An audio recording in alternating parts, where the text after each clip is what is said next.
Jenazah Vanessa Angel dan Bibi Ardiansyah dimakamkan di TPU Islam Taman Malaka, Kecamatan Pesanggerahan, Jakarta Selatan, Jumat 5.11.2021 pagi. Vanessa Angel dan Bibi Ardiansyah dimakamkan satu liang lahat.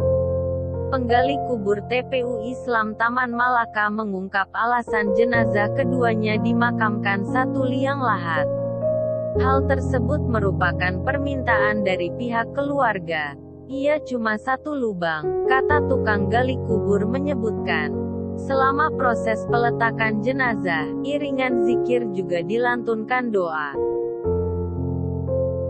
Banyak warga sekitar dan juga kerabat ingin menyaksikan pemakaman pasangan selebritis ini. Keduanya meninggal dalam usia yang terbilang cukup muda. Vanessa Angel meninggal dalam usia 27 tahun, sedangkan Bibi Ardiansyah berumur 31 tahun.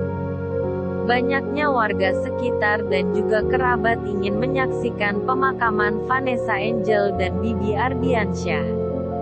Dari 5 penumpang, 3 orang selamat dalam tragedi tersebut.